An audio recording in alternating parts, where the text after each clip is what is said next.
Today, I'm going to share 3 stories that scared me. The University of California, Santa Barbara, a big party school. And one Friday evening, Kayla and her friends were at a big party, but she was starting to feel really tired. And so she asked her friends if maybe they wanted to leave early, but none of them did. And so Kayla left on her own. Luckily, her house was just down the road, and so she was at her front door in a matter of minutes. That night, her 2 roommates had decided to stay in and just have a nice night with a couple of friends. And so when Kayla walked inside, she happened to turn to the right, and she looked on the closest wall where there was a sofa, and she saw there was a guy laying there with a blanket up to his chin, and his eyes were wide open. She didn't recognize him, but he was staring at her, and she figured, oh, he must be a friend of her roommates. But as she walked across the room, she kind of glanced back at him, and he had pulled the covers down slightly, and he had lifted his head up, and he was staring at her kind of menacingly. And so Kayla got a really bad vibe from this guy, and just kind of hustled into her room, shut the door behind her, and locked it, something she never did. And a few minutes later, she was in her bed, and she was passed out. A couple of hours later, she woke up to what sounded like tapping on wood. She realizes this tapping sound is the sound of someone drumming their fingers on the outside of her door. And so she's looking at her door, wondering who would be doing that. And then all of a sudden, the drumming stops, and it's replaced by the sound of this person scratching on the outside of the door. And so now Kayla's thinking, okay, is this guy who was out on that couch, is he playing a joke on me? And so she's sitting there wondering if she should just go over there and open the door and tell him to stop. But before she gets out of her bed, the scratching gets louder and louder and louder until it's so loud that it's kind of menacing. And so Kayla decides she's not going to go out there. And so instead, she pulls out her phone and she texts her roommate and says, hey, can you please come out in the living room and take care of your friend who's harassing me? But she doesn't get a response from that roommate. And so she texts her other roommate the same message. But again, she doesn't get a response. And now the scratching on the door has stopped, and it's been replaced by jiggling of her doorknob. And so now Kayla is just mad because this is obviously a prank, and it's a dumb prank. And so she yells out, hey, stop! But it doesn't do anything. And so now Kayla's like, okay, I gotta call my roommates, wake them up, they'll come out and they'll handle it.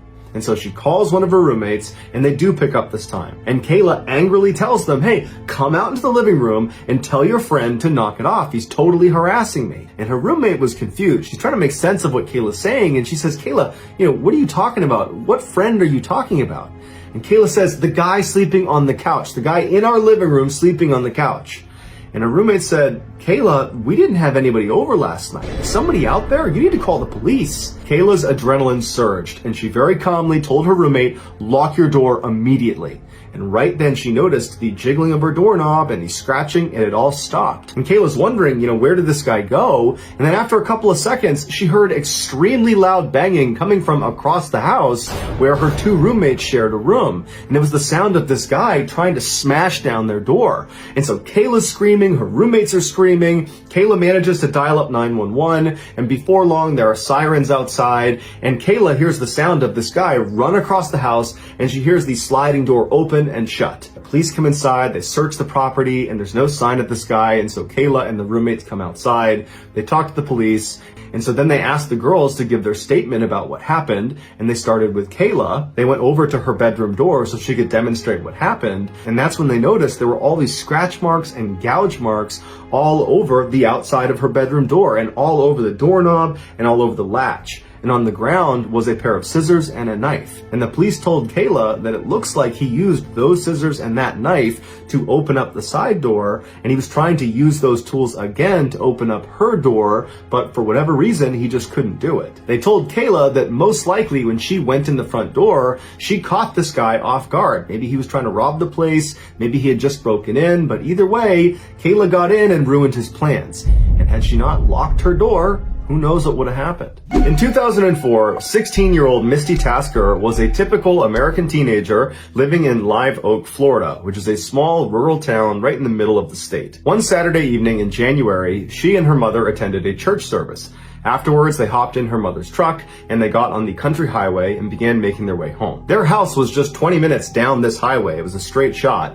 And this highway was pretty desolate. It was actually a dirt road despite being a highway, and it was just thick forest on both sides of the road the entire way. Misty's mother was already a very anxious driver who would keep both hands on the wheel. She would sit up and kind of hunch over the wheel and keep her eyes intently focused on the road. And so she would go to great lengths to not drive at night. But But the church service they had just come from had run a little bit long, and so now Misty's mother is driving, and she's going as fast as she can to try to get home before it gets too dark. And so as they're bombing down this road at about 55 miles an hour, Misty, who's in the passenger seat, just happens to look over at her mother for no particular reason. And as she's looking at her, she notices out her mother's window, it looks like there's a little girl sitting on the side of the road. She says to her mom, "I think I just saw a little girl. We need to go back and make sure she's okay." And so Misty's mom looks over at her, and she's not prepared to turn the car around. And so she's like, "Did you really see someone? Because we gotta get home." And Misty's like, "Mom, I'm pretty sure I saw a little girl. We have to go back."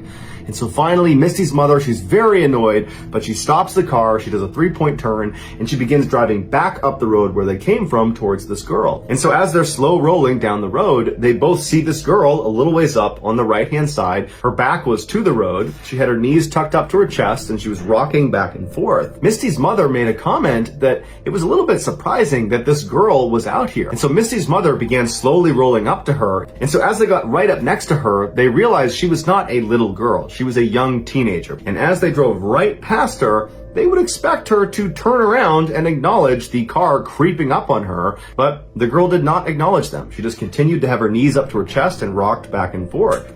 And so Misty and her mother are a little bit freaked out by this, but they drive past her about 50 meters. Misty's mother does a 3-point turn, and when they're looking back down the road, she wasn't there anymore. But there were no street lights. It was now almost completely pitch dark outside, and so all they had was the headlights. And so Misty and her mother just slow rolled back down the road, kind of keeping their eye out on both sides. But after traveling for several minutes, they decided that, well, she must have just gone back into the woods and gone back to wherever it was she came from. And so Misty's mom began picking up speed, and before long they had gone maybe 2 or 3 miles away from where they'd seen this girl, and they were coming up to this 4-way intersection with stop signs all around. And as they were getting close, Misty's mother gasped, because on the other side of the intersection was this girl sitting on the side of the road. She's got her back to the road, her knees are up, and she's rocking back and forth. And so Misty's mother pulls up the stop sign and then just sits there. And both women are just stunned at what they're looking at. They had just seen her 2-3 miles back down the road. It wasn't possible for her to get all the way up here. And so Misty's mother looks at her daughter and says, "You know, do you think it's a different girl?" And Misty's like, "No, that's the same girl." And so they just sat there for a minute until Misty started to panic. And she said to her mom, "Mom, don't stop. I got a bad feeling about this girl. I don't know what's going on, but you can't stop next to this girl." But Misty's mom, she didn't feel good about abandoning this girl in the middle of the night on the side of the highway. And so even though she felt a little bit hesitant herself, Misty's mom let up off the brake and began slow rolling past this intersection. And now at this point, Misty is just absolutely terrified. And so she takes her seatbelt off and she goes down into the footwell right in front of her seat. And she closes her eyes and covers her ears, and she just continues to beg her mother to just please keep going, don't stop. But her mother just continues on until she stops right next to this girl. And so Misty's mother turns to her daughter and says, "Please roll down your window." And Misty refuses. And so Misty's mother, frustrated, reaches across the passenger seat and grabs the knob to roll down the window manually. And Misty remembers looking at her mom, who suddenly recoils in horror and screams, and then they take off like crazy, flying down the road. Misty jumps out of the footwell and she's looking at her mom and she's like, "What's happening? What just happened? What did you see?" And her mom's got her hand over her mouth and she's speeding down the road and she's crying now. And she's looking at Misty and she just doesn't have the words to describe what she just saw. And finally, her mother just said, "She didn't have a face. She didn't have a face. It was hollow. There was nothing on her face when she looked at me." And her mom is crying, and they speed home. They're home just a couple of minutes later, and they run inside, practically falling over each other to get in the house. And as soon as they get inside, Misty's mom calls 911, and she didn't even know how to describe what she just saw. But she knew it was too embarrassing to try to describe it as some girl without a face sitting by the highway. And so she just told the police that they had seen a girl they think needs help. And so the police, they went out and they searched that entire stretch of highway. They looked for any sign of anybody out there, but there wasn't. There was never any trace of that girl. In 2016, a 25-year-old Wall Street banker named Matt was camping near Mount Rainier in Washington state. His job was so hectic that in the rare times he got a chance to, he would disappear into the wilderness for a few days to clear his head. And so for this trip, he decided he would stay way off any trail, deep in the backcountry in random locations. On the first night, he found a nice clearing in the trees, and so he set up his campsite there. He ate some food over his fire, he pitched his tent, climbed inside, and within a few minutes, he was fast asleep. Several hours later, Matt woke up to some strange sounds coming from outside of his tent. It sounded like a couple of animals or maybe one animal moving around right outside. And so after a while of just hearing this constant sound, he rolled over and he barely unzipped his tent flap just to look out and see if he could see whatever animal it was. And what he saw shocked him. There was a man sitting in front of his fire pit. There was no fire in his fire pit. And the guy was just sitting there with his hands on his knees, looking straight down. And Matt didn't even know what to do, so he's just looking at him through this little tiny gap in his tent.